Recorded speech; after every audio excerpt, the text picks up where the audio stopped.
Oke, selamat siang ya. Kali ini saya berada di Kota Gresik dan akan menelusuri bekas stasiun Gresik. Masih bersama Mas Nevi ya. Iya Mas, sekarang kita di mana nih? Di ini bekas stasiun Gresik ya? Stasiun Gresik ya. Ya, peninggalannya NIS ini satu-satunya stasiun kayu era jalur pembangunan Surabaya ke Gundi. Lalu ini jalur cabang pertamanya NIS yang ke Gresik. Ke Gresik Jadi dibangun via Sumari ya. Ya ini dibukanya di bulan Juni 1902 ya Mas ya, dari Sumari ke Gresik Pasar. Oke. Tapi 1 tahun kemudian yang 1,5 kilo ini dari pasar ke sini itu di resminya tahun depannya itu tahun 1903. Oh, berarti dari Sumari ke stasiun Gresik terus ke Indro ya? Ke Indro itu baru tahun 1924 Mas. Oh. Jadi titik awal percabangan sebenarnya Mas ya kan NIS itu kan bikin jalur antara Surabaya ke Gundi, lalu dari Gundi kan bersambung ke Semarang karena pada waktu itu kan beda lebar jalurnya Mas ya. Gundi ke Surabaya itu 1067, Gundi Semarang itu 1435 mm kan, jadi administrasi dulu di Gundi. Nah, lalu mereka itu bikin percabangan itu yang di jalur Gundi Surabaya itu pertama kali ke Gresik, makanya dijelasin di sumber-sumber sejarah tentang riwayat bahwa jalur kereta api antara Surabaya ke Semarang itu disebutinnya itu ya jalur cabangnya atau zilin dalam bahasa Belanda itu dari Sumari ke Gresik. Ke Gresik dulu ya. Dari Gresik dulu, baru dari Gresik ke Kandangan itu baru dibukanya tahun 1924. Oh, lumayan lama ya jaraknya ya Mas? Jaraknya lumayan lama sih Mas. Nggak tahu kenapa ya Mas. Mungkin biar tidak muter-muter ya Mas ya. Nggak muter-muter karena mungkin ini kan juga kenapa harus ke Gresik karena sini kan pelabuhannya juga lumayan penting kan di Gresik kan. Jadi sebelum ke Tuban lalu ada ke Bojonegoro yang dimana jalur cabangnya semua itu ke arah utara, itu pertama kali mereka bukanya di Gresik di awal 1900-an itu. Nah, kepentingannya kita tahu bahwa di Gresik itu kan di kota pelabuhan. Iya. Terus juga pelabuhannya sih memang nggak sebesar sekarang Mas ya, karena kan hasil reklamasi kan di fase-fase kemerdekaan kan, makanya dulu stasiun Gresik itu kalau dari foto udara itu kan deket banget sama laut kan. Iya. Terus ini stasiun ini tetap nggak pernah diganti Mas sejak era 1902 atau 03 itu nggak pernah diganti, dan ini salah satu contoh model stasiun jalur utaranya NIS dari Semarang ke Surabaya karena semuanya dibikin dari kayu. Sebelum dirombak tahun 1910, ada 1914, 1919. Dan ini menjadi satu-satunya yang tersisa di Jawa Timur lah. Dan nggak jarang juga kan stasiun utama di kota itu yang masih bertahan pakai kayu kan. Oh iya. Karena dulu Pasar Turi itu juga sama Belanda juga tetap dipertahankan. Belanda itu maksudnya NIS ya Mas, dipertahankan tetap stasiun kayu, nggak pernah terjadi dirombaknya jadi kayak Babat, kayak Bojonegoro itu kan semua dieksekusi berhasil. Sementara di Surabaya nggak pernah berhasil, itu bertahan sampai kemerdekaan lah, sampai dipegang sama DKA BJK waktu itu, baru kemudian mereka rombak itu akhir 80-an kalau nggak salah 87 gitu berhasil dirombak ya kan, dari struktur bangunan kayu. Nah, kenapa sih Mas NIS itu milih bangun kayu? Yang pertama adalah material gampang dicari di Jawa, karena kayu jati pada saat itu kan banyak kayak di Jawa. Gampang dicari. Lalu juga secara waktunya juga cepat, efisien, jadi terus juga murah. Itu aja poin pentingnya kenapa. Tiga alasannya sih kenapa harus ditanya pakai kayu. Juga ya kalau kayu gini kan lebih maksudnya kalau dari unsur-unsur alamnya kan kalau panas begini dia adem, tapi ketika dia adem juga dia nggak terlalu dingin ya. Makanya kita lihat di Eropa itu kan bangunan dengan arsitektur Tudor yang pakai kayu itu kan banyak di pegunungan bersalju kan, di Swiss itu kan ya, karena itu pengaruh alam. Kayaknya kita perlu masuk ke dalam ya Mas ya. Ya nanti kita ngomongin lagi lah sejarah gimana lanjutannya, kenapa bisa mati dan lain-lain.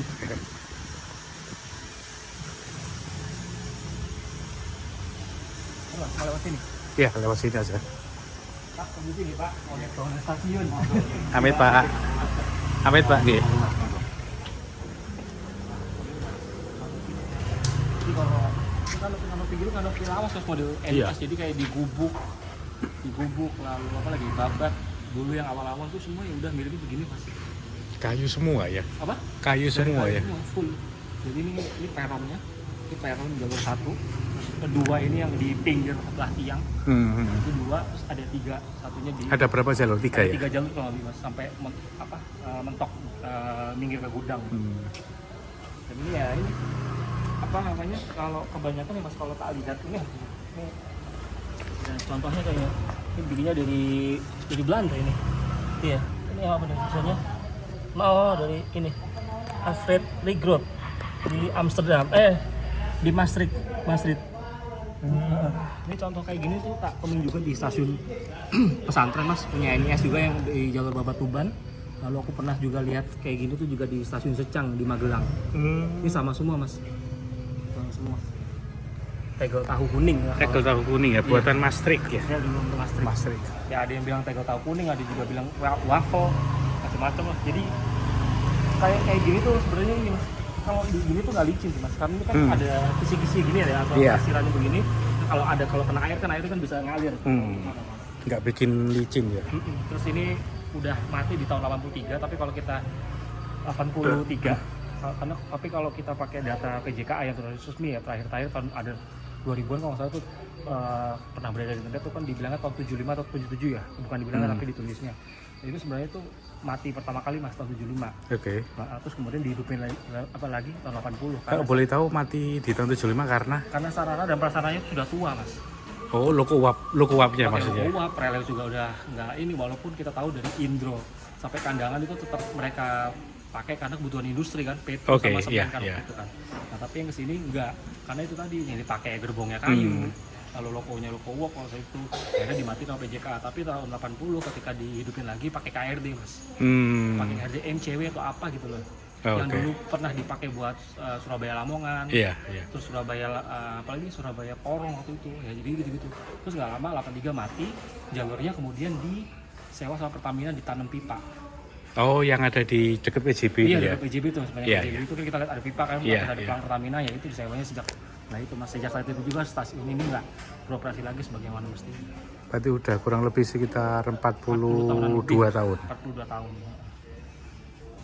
Jadi ya mas, aku dulu lihat ada dua loket mas, di sini sama di sini. Kayaknya ada dua mas. Ini aku tuh kalau di sini mas ya, di sini itu ada bangunan loketnya kan di sini. Kalau dari dalam tuh kelihatan ada satu dan dua loket di sini. Nah aku tuh sampai sekarang tuh masih belum tahu pastinya kenapa mas. Tapi yang jelas mungkin pembedaan kelasnya, karena ada 1, 2, 3 dan 4. Ada orang Belanda itu juga nggak mungkin kan dicampur satu loket sama orang pribumi kan. Nah itu kemungkinan adalah pembedaan kelasnya itu. Jadi loket yang kelas rendah mungkin yang di sebelah mana. Nah yang kelas satunya mungkin ya. Ini depan ini ya salah satu loketnya. Ini salah satu loketnya. Ini salah satu loket. Loket yang atau stasiun yang dari kayu gini udah nggak ada lagi ya? Ada sih. Jogja itu apa namanya? Maguwo. Sama satu lagi bekasnya SJS yang di Mestatila Resort. Oh, yang punyanya Jepara itu ya, apa? Iya, aduh, Mayong. Mayong. Udah itu aja. Oh, berarti yang tersisa ini Mayong sama Maguwo. Itu Maguwo ya.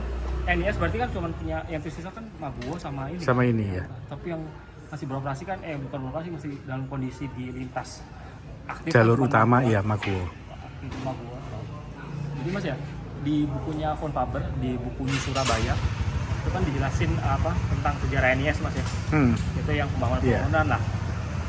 Menariknya mas ya, bahwa sebenarnya tuh jalur antara Semarang ke Surabaya via Gundih itu yang menuju ke Surabaya itu penumpangnya itu didominasi sama orang-orang yang memang pedagang-pedagang dari sekitaran Surabaya mas. Contohnya kayak dari Lamongan, dari Gresik udah pasti, lalu juga ada dari Tuban.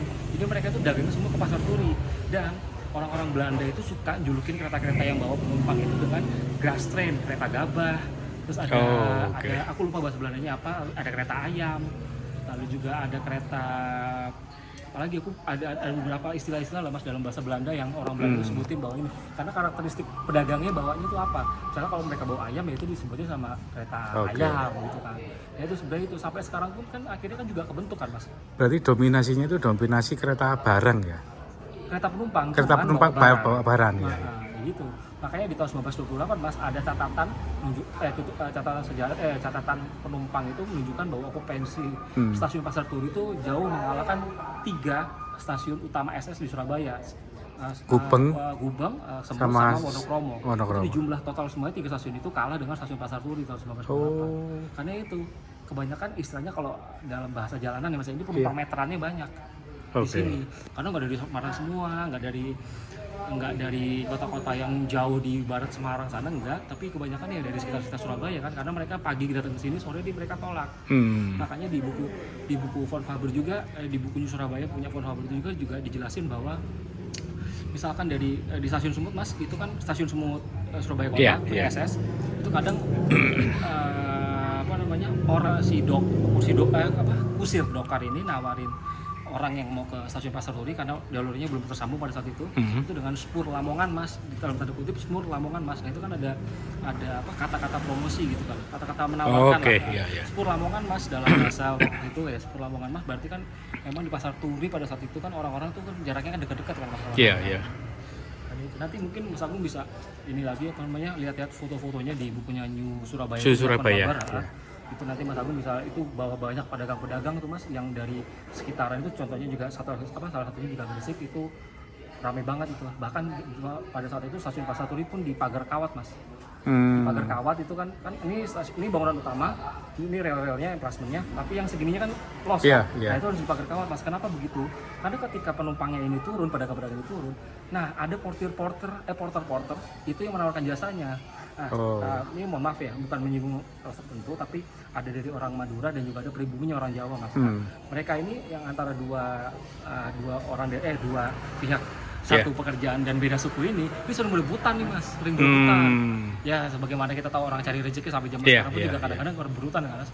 Jadi, nah ini biar tidak jadi kericuan seperti ini, akhirnya sama NIS itu dipagari lebih tertib kan. Jadi sengaja mereka ke stasiun dulu, nah sudah kayak gitu. Karena orang-orang karena zaman dulu tuh udah padat banget kok.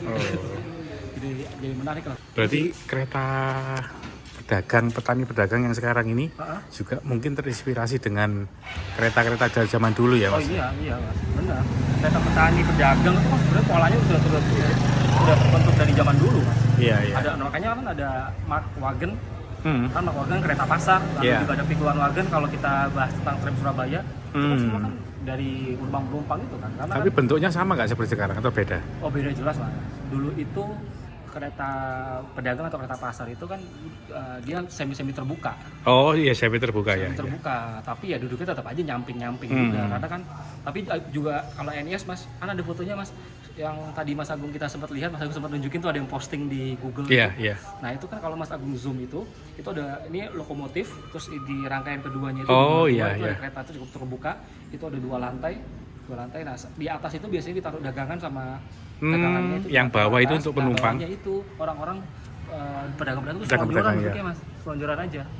Jadi ya begitu modelannya dulu. Jadi yang penting barangnya itu bisa dimuat lah di situ, lebih los daripada kereta penumpangnya standar. Berarti dulu memang tahun 1928 itu stasiun Pasar Turi lebih ramai dibandingkan dengan gabungan antara Wonokromo sama Gubeng ya? Gubeng dan juga Semut. Tiga stasiun utama lah kalau kita kenalnya sekarang kan. Ya asalnya dari Gresik terus Lamongan ya, karena begitu Mas. Memang kalau dilihat dari bentuk overcuppingnya ini kan juga lumayan memanjang dan besar ya Mas ya? Jadi lumayan panjang dan ya utamanya dia tetap mayungin dua jalur lah di sini sama di sini kan. Seenggaknya penumpang turun tuh masih terpayungi lah dari panas dan hujan.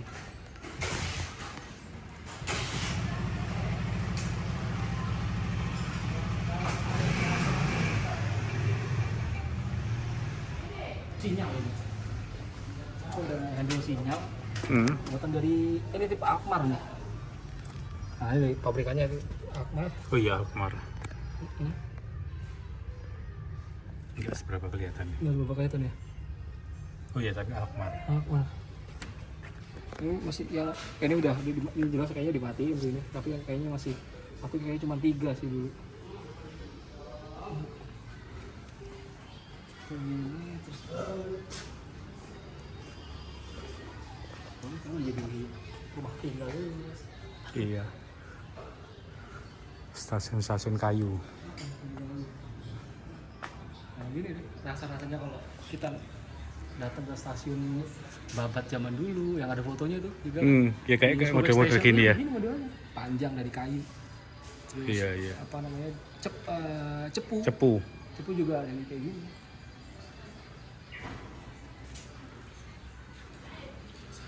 Tapi ya pakai kayu semua ya, nggak ada yang dari besi ya yang. Enggak, besinya cuma ini aja. Iya. Ram-raman ini. Iya, ini strukturnya dari kayu semua.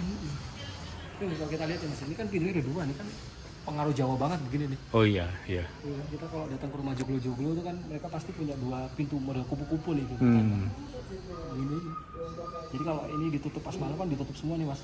Iya, iya. Kalau siang kan biar cahaya matahari masuk kan ya yang jendela itu dia nggak dibuka.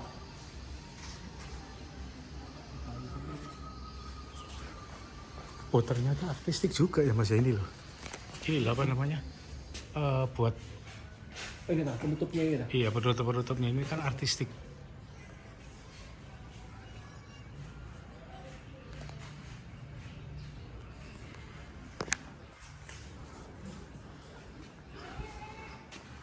Sekarang kita ke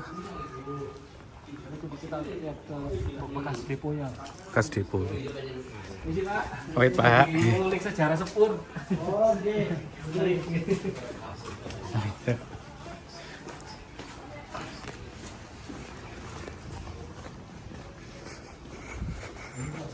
Jalur ini ya, jalur utamanya. Bekas jalurnya ini ya.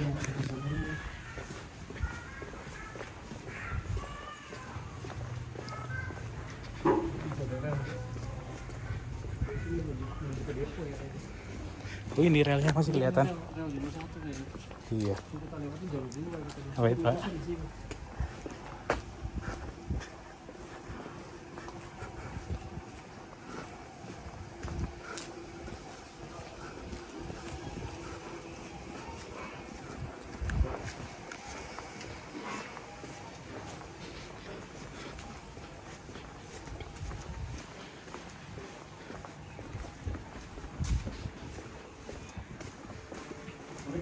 Monggo, Amit Bu. monggo.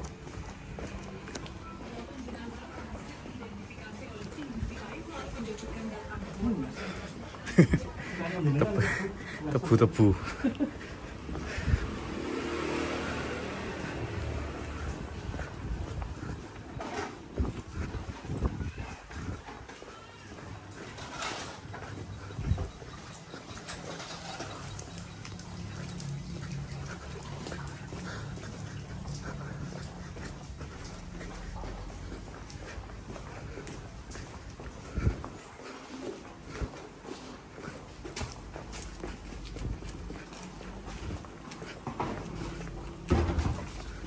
Oke Mas.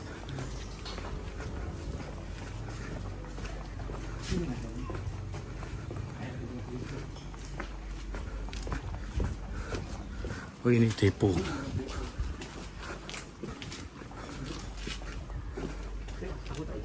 Iya. Sub deponya. Sub depo terus ini ada bangunan sayapnya, ini fungsinya buat kantornya. Kantornya depo ya. Kantornya depo loko. Ya ini sebetulnya sih aslinya sub depo ya. Karena kan bukan depo utama kan. Bukan. Dan ini satu-satunya yang tersisa ya. Iya tersisa. Model, maksudnya model gini, model Iya, gedek. ini gedek terus ya jadi kayu semua kan. Iya. Jadi stasiun deponya gedek semua. Gedek semua dari kayu semua. Iya, yang ini gedek ya. Gedek ini. Bisa. Gedek. Gedek. Ini ada berapa? Ini kan kayu, ini pintu asli nih. Ini ya. Asli.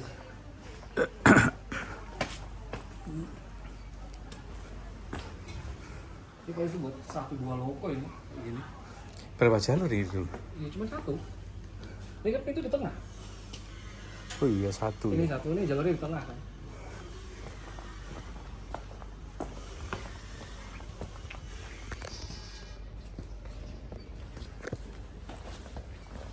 Nggak kelihatan. Udah kelihatan nih. Korosi parah nih. Ini loko yang pernah di sini loko apa Mas? Lokonya sih masih kalau di zaman NIS tuh udah pasti tuh B2 bukan B12 nih. BCC Mas. Sebentar. Ini dulu yang pernah kita datengin di Ambarawa. Ambarawa sama di mana itu namanya di yang loko di Buperta Cibubur itu loh. Oh, B22. B22. B22. Iya, B22 itu betul. B22 karena kan lintasan lintas datar ya Mas ya. Jadi yang dipakai itu ya gandar 2 begitu. B22. B22 terus juga ya mungkin kayak apa namanya tuh yang kelas-kelas C. Yang lama itu ya mungkin kayak C apa C16 dan lain-lain itu teman-teman Oh, itu oke. model-model mesin jahit gitu yang sebutan Iya. begitu kan pernah masuk juga ke sini. Karena C24 pun Mas ya kan itu awalnya kan C24 itu kan buat jalur Jogja Parakan terus sama Jogja sampai Secang juga kan. Tapi kan akhirnya di tahun 1930 kan juga itu dia mampir ke ditugasin ke mana Surabaya Semarang kan waktu itu. Iya.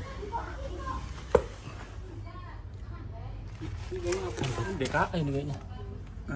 DKI. DKI. Unik, yang unik ini loh Mas. Atap bentuk pembuangan asap ini loh. Oh iya, apa sih namanya kisi-kisinya itu ya? Iya. Udah, bentuknya plak kayak stasiun. Iya keren nih, tapi ini pakai genteng. Iya, apa sih namanya? Berundak gitu kan? Iya. Pembuangan asap kalau apa namanya pas Asapnya waktu logonya ini. nyalain logo. Kayak logo.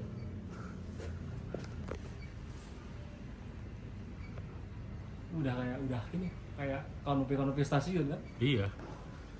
Keren juga ya.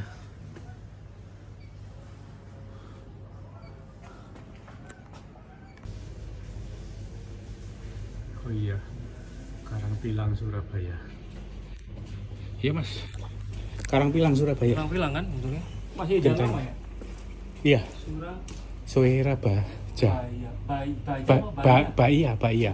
Oh, genteng lama. Genteng lama.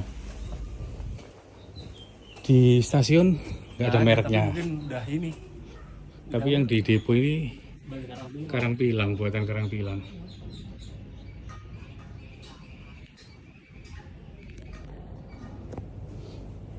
Kita lanjut lagi. Gak apa-apa. Bekas tiang sinyal. Boleh? Lewat depan pelabuhan. Boleh.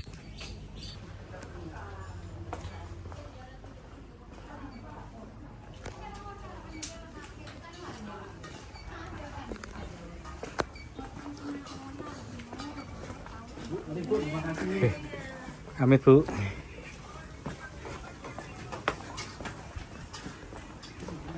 Gudegnya masih. Iya.